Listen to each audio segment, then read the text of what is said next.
Tonight on KQED Newsroom, San Francisco hosts a global summit tackling climate change amid the Trump administration's rollbacks on environmental protections.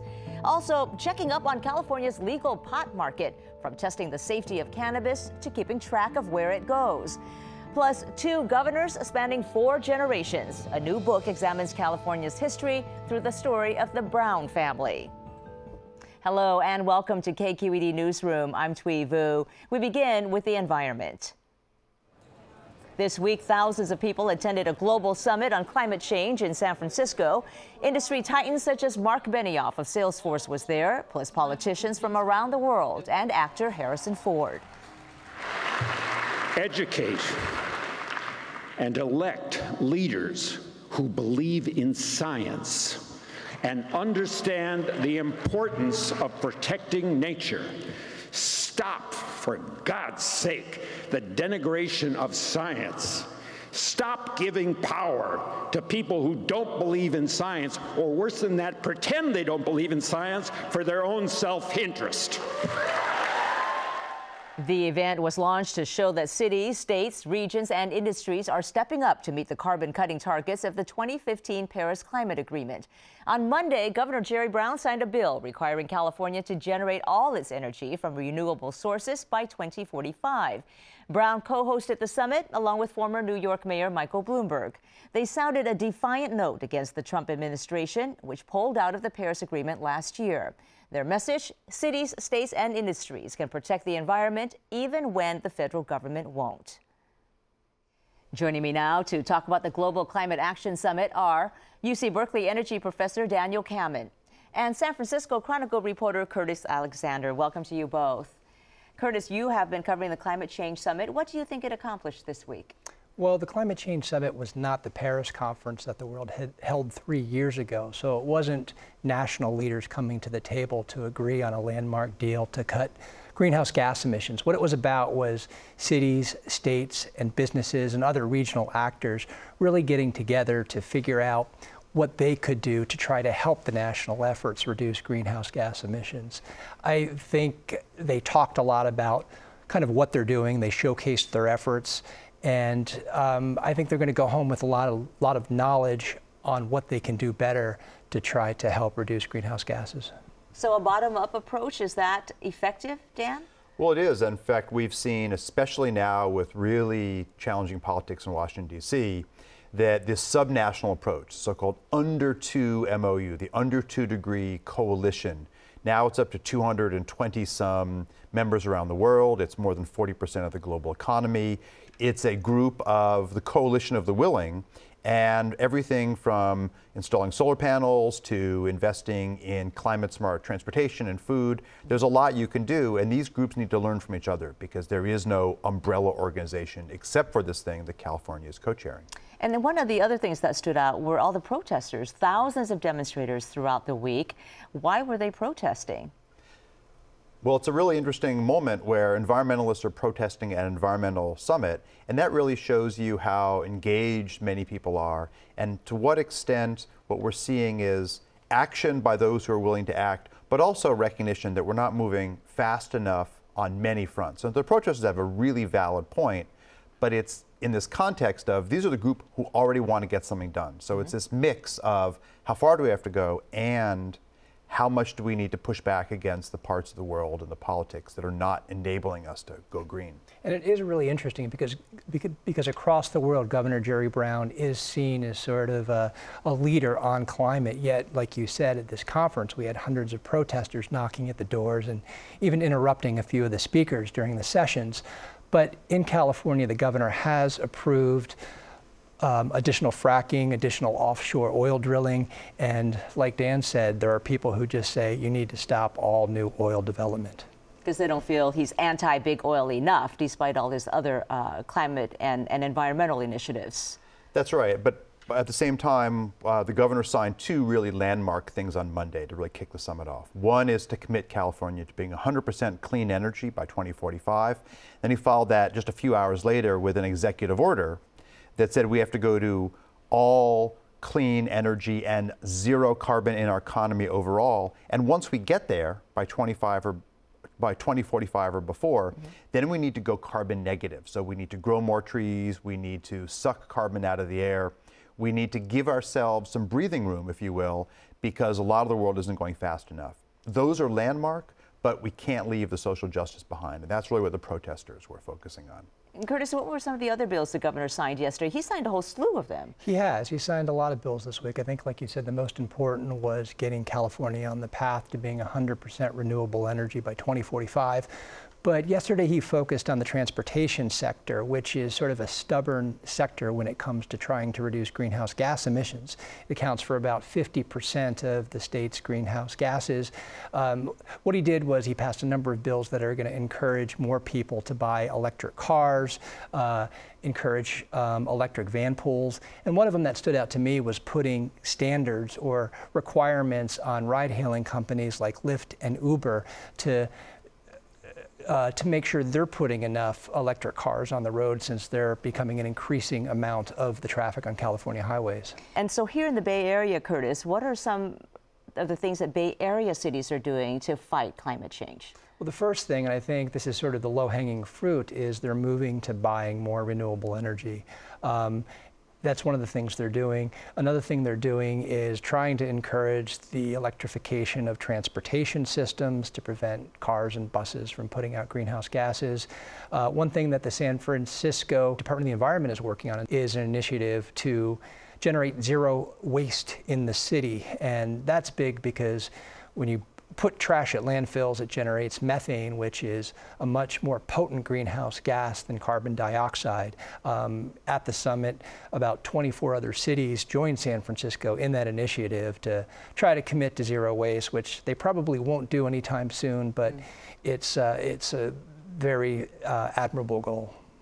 As a whole, do the local initiatives go far enough? Do they have quantifiable goals, many of them, or are they just sort of, you know, paying lip service almost to the cause?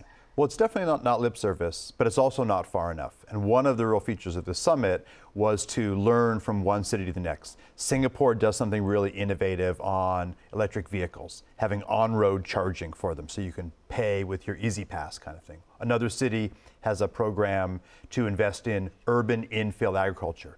And one place needs to learn from the other. So that's really what the summit is getting done. And as California has met and exceeded its goals, in fact, California met its 2020 goal 3.5 years early. So California is now down to about 1.1% of global emissions. And so this summit is really an effort to partner. And so I spent a lot of time this week in partnership with some African leaders, and in particular with Chinese cities and provinces. And one thing you find from that is that we do something on electric vehicles, like setting a state mandate of 1 million. China turns around and says, well, we'll top that. We'll do 5 million electric vehicles by 2020. Now California is figuring out how we can up our own number, and then discovering that that brings down the cost of driving, brings down urban pollution that leads to asthma. All of these kinds of benefits one city or state won't learn from unless someone else does it, because you just need to share that knowledge. And you've been advising governments in China and Africa about how to cut greenhouse emissions at the local level. What are some of the projects that you've been seeing, and how much success have they had? Some of them have been really dramatic. Some countries I've worked with for a long time, like Kenya, went from a place basically powered by diesel power and some hydro to a global leader in wind and geothermal and solar, and yet they're still fighting against a potential coal plant, which ironically has support from a US company, GE, and the Chinese government. But some of these places are also using phone technology, mobile apps, to enable these things to happen. What are they doing in that arena? So this is a fun one, because there's about 1.3 billion people without access to electricity at all. And as solar gets cheaper, as LED lights get cheaper, as the batteries in your phones get cheaper, you want to get that technology out. Normally you have to go into a store and pay for it, and you have to save up some money. Now you can do it on your phone. So mobile money is very trusted, often more trusted than the banks in lots of sub-Saharan Africa, Central America, and India. So you can take home these devices, all the way up to televisions and freezers, but pay for it with mobile money on your phone, which they call pay-as-you-go. So it has opened up energy access through information technology. And the effect of global warming, the immediate effect anyway, it really hits poorer communities the most. Can you talk about that? So that's the sad story, that climate change hurts us all, but the rich have a much better ability to act and to insulate themselves because they're rich. So the poor can't move quickly, and we're seeing that right now with Hurricane Florence. We've seen that with fires and droughts in Africa. And the international body, the IPCC, that assesses this, came up with this really clear statement, and that is climate change will affect all of us, but it'll affect the poor first and most severely. And Kurtis, without the federal government support, is it possible for the U.S. to have a major impact in fighting climate change? There was a study that came out in the run-up to the climate summit this week by Yale University that suggested that cities, states, and businesses, the regional players, could fill about half the gap in the pledged emission cuts that the nation has made for Paris. So they can get halfway there, but the national government does play a considerable role. Unfortunately, on the global scale, regional governments are filling a lot less of the gap. So it really is an issue largely for national governments. All right, Kurtis Alexander with the San Francisco Chronicle, and also Dan Kammen, UC Berkeley Energy Professor. Thanks to you both. Thank you. Let's turn our attention now to cannabis. This week, the Associated Press reported that nearly 20% of California marijuana products failed potency and purity tests. The primary culprit, mislabeling of a product's concentration of THC. That's the chemical compound in marijuana that gets a person high. Testing showed the THC amounts did not fall within 10% of what the product labels advertised. Meanwhile, California is ramping up its efforts to track and trace cannabis to monitor its movement through the supply chain, from farms to dispensaries.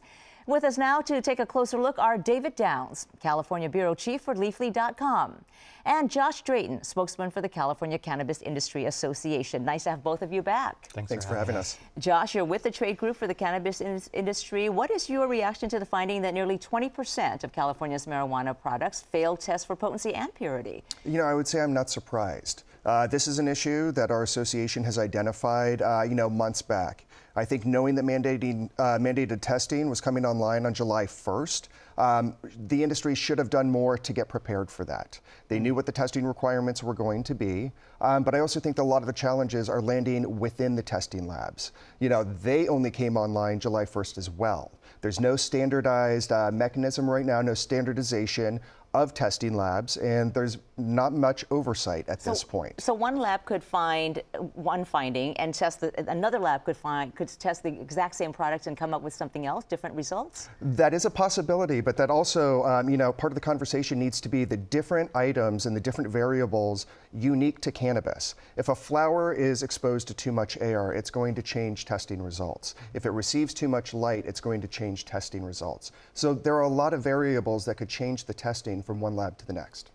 Yeah, I mean, this is evidence that legalization is working. We knew that we had supply chain problems here in California. Readers have been telling me I had one edible one day and nothing happened. I had the same edible the next day, or the same package type edible, a week later, and I had a really, really strong experience. We knew there was a variance problem with these products, and then we knew that there might have been pesticides and mold out there in the system. The good news is most of the problems have been related to labeling, and they haven't been issues around pesticides or mold. And for the first time, we're actually stopping and interdicting those products from hitting the shelves, which we weren't doing under the medical system. But given that there's so much variation out there, right? You just pointed that out. Should consumers be worried? I think they could be less worried than what they're going to buy on the black market. A good chunk of consumers say, I want to save money by still going to my guy. And I think health-conscious consumers want to start with not putting cannabis pesticides in their body. One of the questions I also have around that too is the 10% variance too small? We have products that range from 1 milligram to 10 milligrams. Being able to test a 1 milligram mint at the same 10% variance of a 10 milligram item, 100 milligram item, really creates a lot of challenges that testing labs have not quite figured out how to find solutions to. And can companies challenge the test results? They can, not really. As far as I know, you can go back and relabel your package, but if it tests positive for pesticides, it's flagged, and it's not going to be the kind of thing you're going to be seeing on store shelves. There's not a current pathway to challenge testing results at one lab. So there are bills trying to address that, but what we're trying to avoid is a pay-to-play system, which we've seen in other states.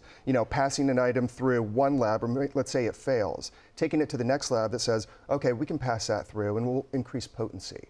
And it ends up being, a pay-to-play system.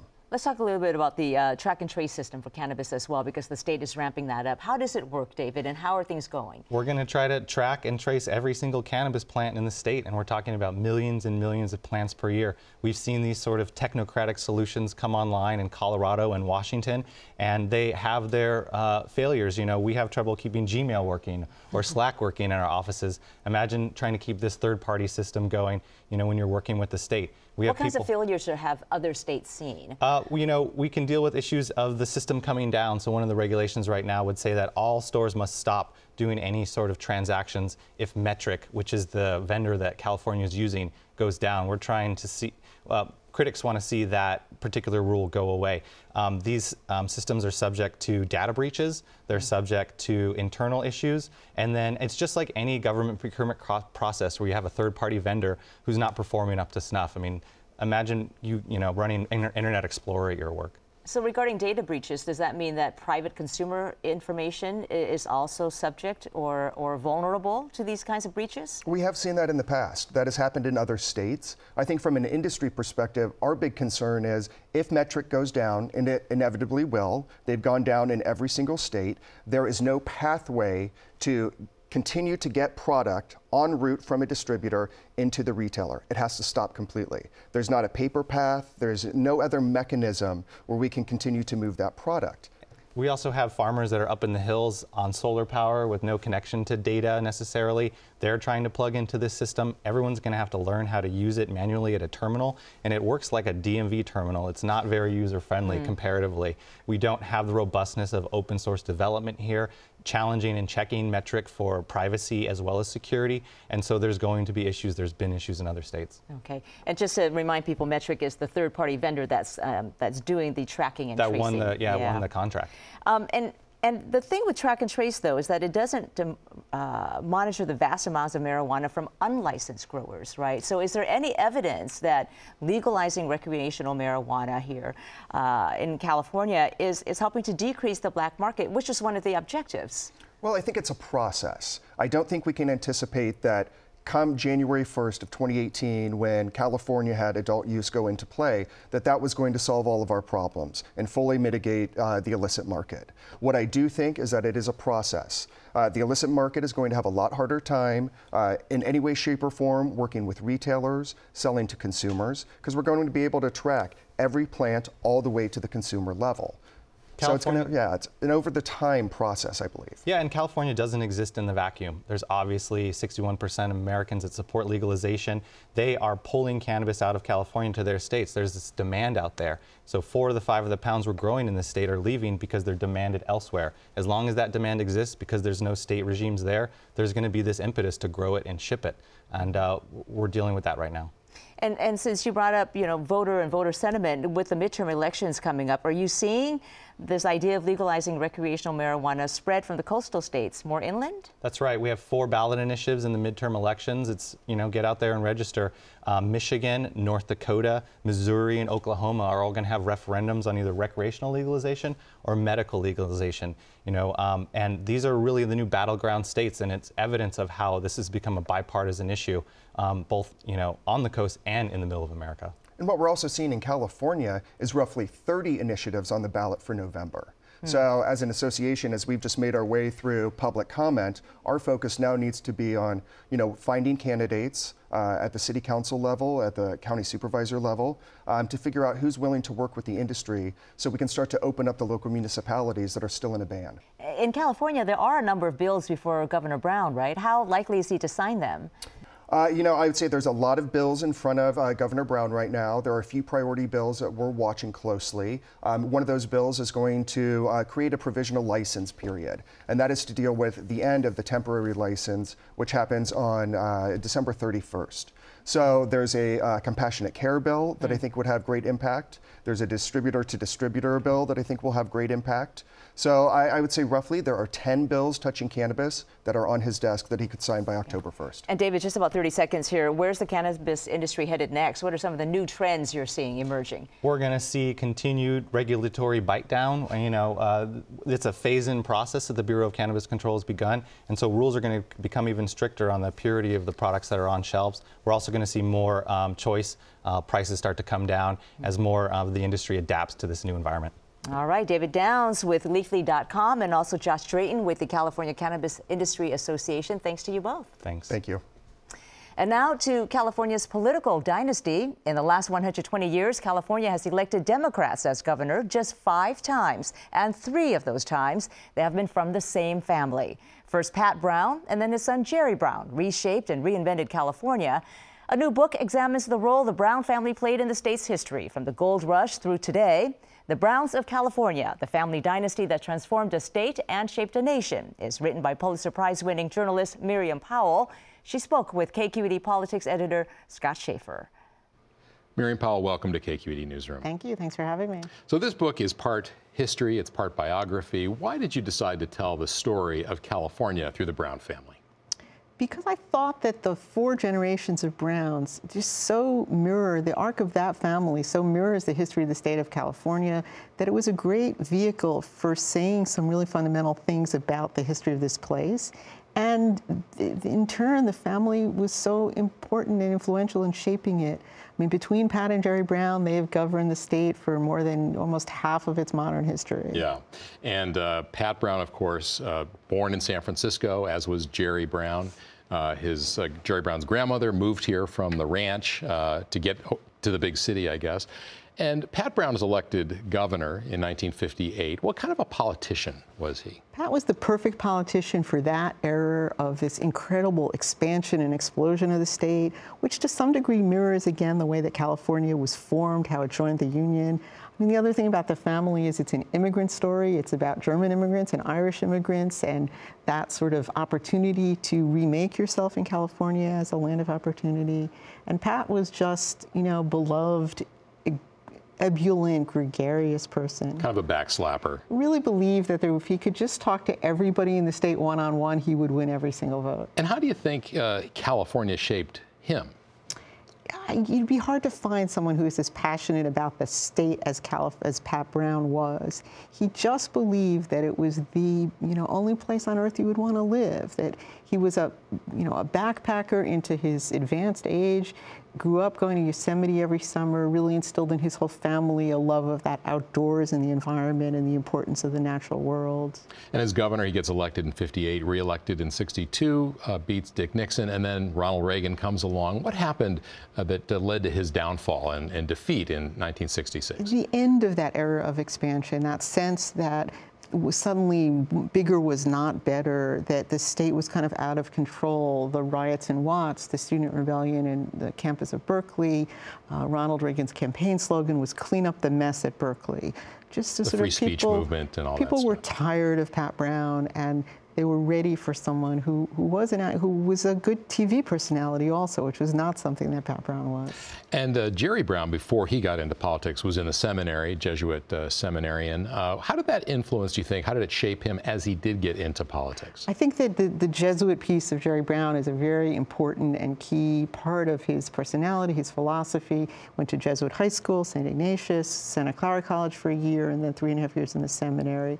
And really, at a very formative age, and believes in a lot of those sort of core principles of the Jesuits. And he, of course, was against the death penalty, which, seemed to get the family, both Pat and Jerry and his sister Kathleen, in trouble over the years. But he does get elected as a reformer to the governor's office in 1974, right during the Watergate era. And he turns right around and runs for president. And then he does it again in 1980. How did that go over with voters? I think that his campaign in '76 was sort of remarkably successful, won the Maryland primary, so there was some sense that he was a young, charismatic, rising star. The 1980 race, not as successful, not as popular. Kind of a sense then of that he was, bored with the governorship and leaping at everything. And very unfocused. He is the first of that post-Watergate generation, cover of Time magazine, elected when he's 36 years old, really the face of the new politics. Gallivanting with Linda Ronstadt in Africa, all those things. But people are tired of him, and he leaves office, fails to win a Senate race in 1982, and then he goes into as you describe it, the years of wilderness. What did he learn in Japan and studying Buddhism and working for 3 weeks with Mother Teresa, as you write. It's you know, Jerry Brown has such that fierce intensity of the intellect where when he focuses on something, he focuses on it very directly. So even the 3 weeks with Mother Teresa, enormously, you know, sort of important impact on him. I think that whole period in the wilderness, he is exploring things and learning things about himself and about the world, but looking for a way back into politics, which ultimately he finds in Oakland, of all places. Yeah, and right? he, of course, gets elected and reelected, and then he becomes Attorney General. Now he's governor, of course, in his last months. How do you think, he has obviously embraced the environment and climate change as his issue. Why do you think he's done that? What is it about his life up to now? You know, he has talked in times about how the environment is this core issue that really reminds him of his Jesuit training, that there are things that are pure and absolute about the environment and immutable and important. It's not like deciding whether you're going to buy a second car. It's about saving the world. And it's really a very sort of core values, and it's a consistent theme throughout his administrations. He has changed his positions on some things, but not on really on environmental issues. Interesting this week to hear him being criticized by some environmentalists for being not against oil enough. Right. Yeah. So how do you think, you know, it's, of course, it's hard to say what his legacy will be, but the Brown family, you know, how will they be remembered? I don't think you can find a family that has had the kind of impact on California that the Browns have had or will have. And again, also, you know, here's Jerry Brown. I mean, what more California story can you have than someone who comes back after being out of the public eye for so long and is able to reinvent himself and come back and even undo and fix things that he did the first time around as governor that he decides in retrospect were mistakes. So especially around criminal justice. It's just this sort of an ultimate California story. You had a chance to spend a fair amount of time with him in writing this book. What's your guess as to what he does next?